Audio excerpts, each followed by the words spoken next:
हाथ की बनावट बहुत महत्वपूर्ण रखती है। आज हम आपको 2 वर्ग के बारे में बात करते हैं जो कि आपको कई तरह से सुरक्षा प्रदान करेंगे, क्योंकि वर्ग और त्रिभुज ये दोनों चिन्ह जो हैं वो सुरक्षा देते हैं।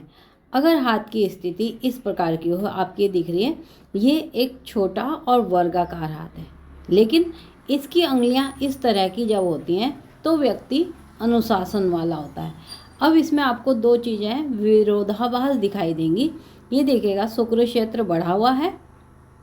जब शुक्र क्षेत्र बढ़ा हुआ होता है तो संभावना बढ़ती है कि ऐसा व्यक्ति प्रेम प्रसंग में जाए, लेकिन अंगुलियां अगर वर्गाकार है तो व्यक्ति अपने आप पर नियंत्रण रखता है। लेकिन यहाँ पे देखें कि हृदय रेखा के नीचे अगर इस तरह का एक त्रिभुज बनता है तो ये एक तरफा लगाव कहता है।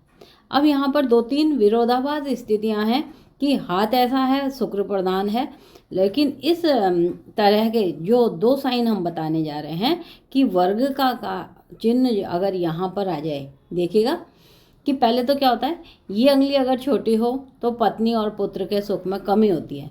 जब कमी होती है तो शुक्र क्षेत्र बढ़ा हुआ होगा, व्यक्ति बाहर की तरफ जाएगा, प्रेम प्रसंग करेगा।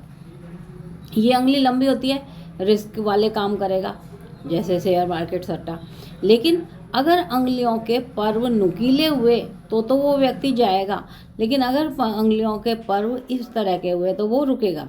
लेकिन इन सब के बीच में कारण क्या बनता है उस चीज़ का, अपने को हानि से बचाने का, वो यहाँ देखें, ये वाले जो निशान होते हैं वर्ग का निशान कहाँ पर, एक तो तर्जनी अंगुली के नीचे गुरु पर्वत, ये पर्वत गुरु का कहलाता है।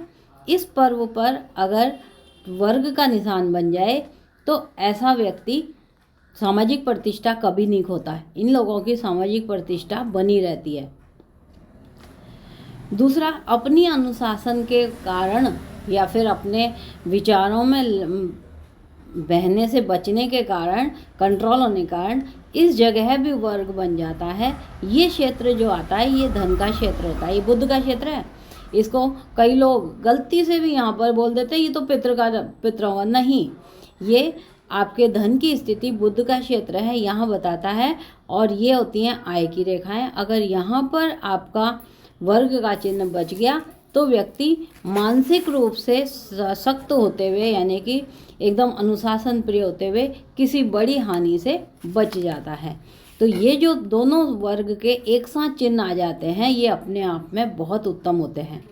जब कुंडली में बुध और गुरु आमने सामने हों तो ये योग यहाँ पर कई बार व्यक्ति को शेयर मार्केट में किसी बड़े नुकसान होने से बचा लेते हैं।